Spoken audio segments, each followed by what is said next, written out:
Good morning. मैं doctor Gyanendra Kumar, assistant professor, department of anthropology, Jain college दुर्वा से हूँ। आज हम लोग सेमेस्टर 3 के CC5 पेपर से यूनिट 1 में देखेंगे कि संप्रेषण क्या है या संप्रेषणात्मक मानवशास्त्र क्या है अथवा कम्युनिकेशन एंथ्रोपोलॉजी क्या है।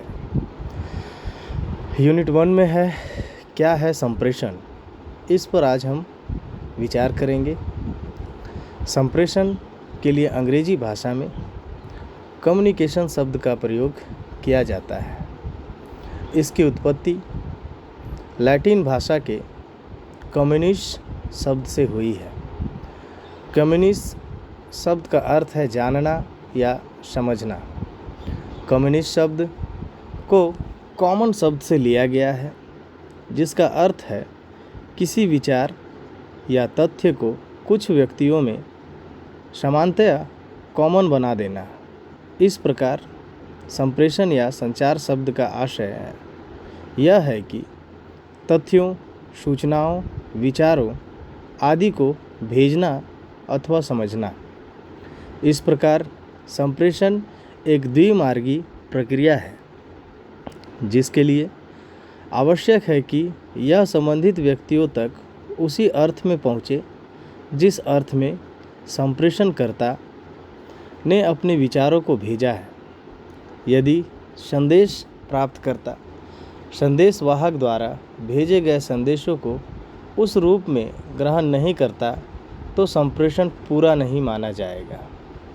अतः संप्रेषण का अर्थ विचारों तथा सूचनाओं को एक व्यक्ति से दूसरे व्यक्ति तक इस प्रकार पहुंचाना है कि वह उसे जान सके तथा समझ सके। इस क्रम में एडविन वी फिलिपो के शब्दों के अनुसार संदेश संप्रेषण या संचार अन्य व्यक्तियों को इस तरह प्रोत्साहित करने का कार्य है जिससे वह किसी विचार का उसी रूप में अनुवाद करे जैसा कि लिखने या बोलने वाले ने चाहा है। अतः संप्रेषण एक ऐसी कला है जिसके अंतर्गत विचारों, सूचनाओं, संदेशों एवं सुझावों का आदान प्रदान चलता रहता है। साधारण शब्दों में कहा जा सकता है या समझा जा सकता है कि संप्रेषण दो या दो से अधिक व्यक्तियों के बीच मौखिक, लिखित, सांकेतिक या प्रतीकात्मक माध्यम से विचार एवं सूचनाओं के प्रेषण की प्रक्रिया है। संप्रेषण हेतु संदेश का होना आवश्यक है।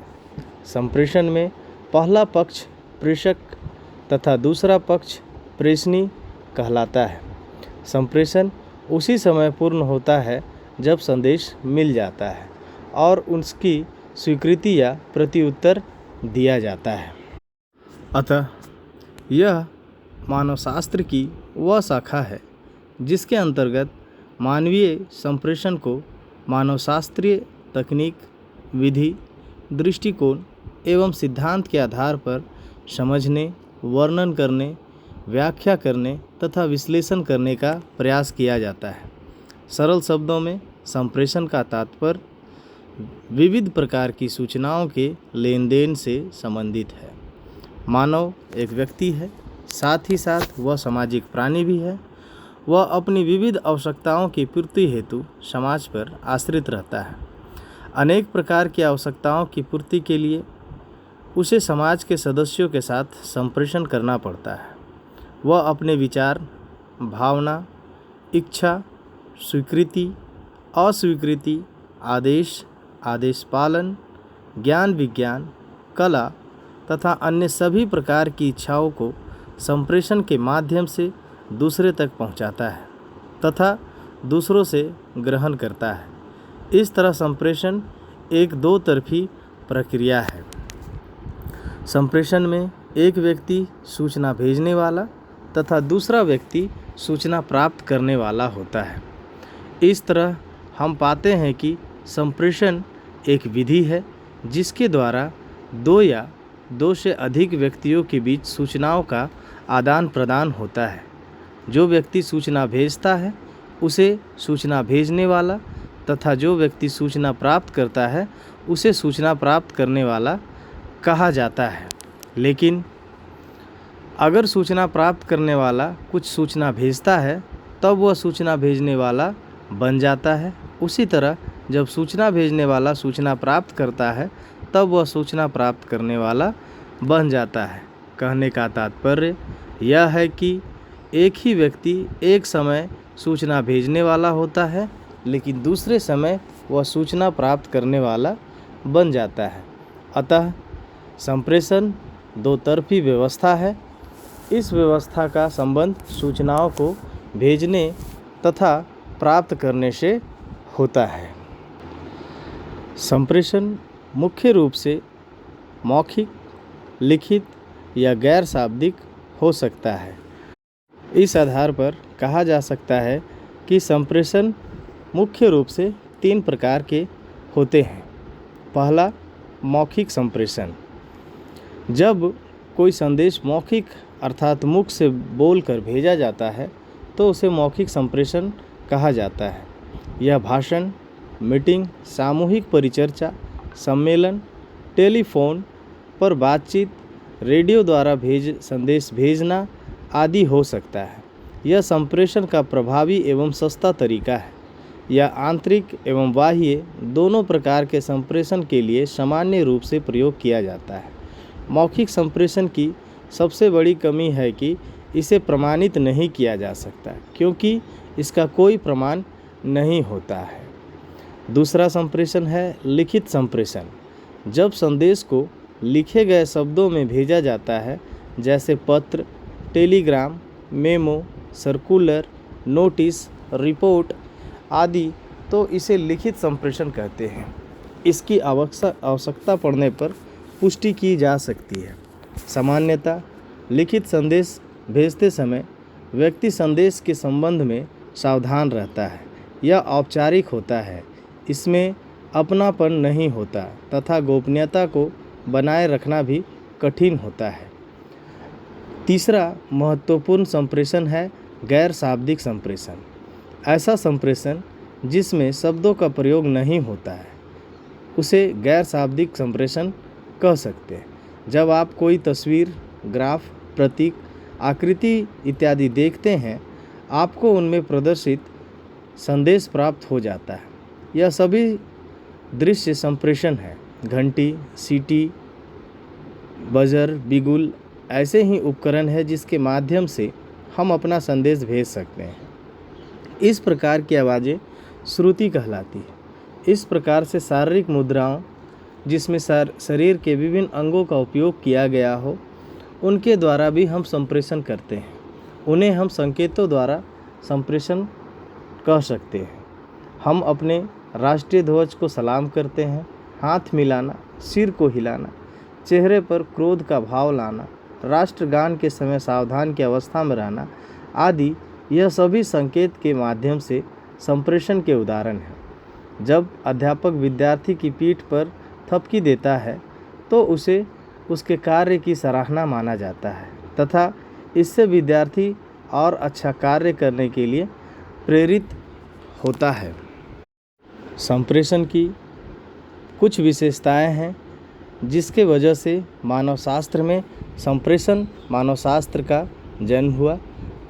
संप्रेषण मानवशास्त्र अथवा संप्रेषण का महत्व या उसकी विशेषता क्या है? उसकी पहली विशेषता है संप्रेषण द्विगामी प्रक्रिया है जिसमें विचारों का आदान प्रदान होता है। दूसरा, संप्रेषण का लक्ष्य संबंधित पक्षकारों तथा सूचनाओं को सही अर्थ में संप्रेषित करना होता है। तीसरा, संप्रेषण द्वारा विभिन्न सूचनाएं आदान प्रदान करके पक्षकारों के ज्ञान में अभिवृद्धि की जाती है। चौथा, संप्रेषण का आधार व्यक्तिगत समझ और मनोदशा होती है। पाँचवां, संप्रेषण में दो या अधिक अपने विचारों का आदान प्रदान करते हैं। संप्रेषण वैयक्तिक और अवैयक्तिक दोनों प्रकार से किया जाता है। 7वां, संप्रेषण निरंतर चलने वाली प्रक्रिया है। 8वां, संप्रेषण एक चक्रीय प्रक्रिया है जो प्रेषक से प्रारंभ होकर प्रतिपुष्टि प्राप्त के बाद प्रेषक पर ही समाप्त होती है। इसकी 9वीं विशेषता यह है कि संप्रेषण में संकेत, शब्द व चिन्हों का प्रयोग होता है, अर्थात संप्रेषण क्रियाओं का वह व्यवस्थित क्रम व स्वरूप जिसके द्वारा एक व्यक्ति दूसरे व्यक्ति को, एक समूह दूसरे समूह को, एक विभाग दूसरे विभाग को तथा एक संगठन बाहरी पक्षकारों को विचारों, सूचनाओं, भावनाओं एवं दृष्टिकोणों का आदान प्रदान करता है। यही संप्रेषण प्रक्रिया कहलाती है। अतः संप्रेषण एक निरंतर चलने वाली तथा नैतिक प्रक्रिया है तथा कभी न समाप्त होने वाला संप्रेषण चक्र संस्था में निरंतर विद्यमान रहता है। संप्रेषण संगठन के व्यक्तियों एवं समूहों का वाहक एवं विचार अभिव्यक्ति का माध्यम है। संप्रेषण प्रक्रिया में संदेश को भेजने वाला संदेश के प्रवाह के माध्यम का प्रयोग करता है। यह माध्यम लिखित, मौखिक, दृश्य एवं सुनने के लायक होता है। संप्रेषण माध्यम का चयन संप्रेषण के उद्देश्य, गति एवं प्राप्तकर्ता की परिस्थिति के अनुसार किया जाता है। संप्रेषण माध्यम का चुनाव करते समय संदेश संवाहक यह ध्यान रखता है कि उसे कब और क्या संप्रेषित करना है। संदेश को प्राप्त करने वाला व्यक्ति संदेश को प्राप्त करता है, उसकी विवेचना करता है तथा अपने अनुसार उसे ग्रहण करके उपेक्षित प्रति उत्तर प्रदान करता है। आज हम देखें कि संप्रेषण क्या है, उसके प्रकार क्या है एवं उसके महत्व क्या क्या हैं। आज के लिए इतना ही करके अंत करता हूँ। धन्यवाद।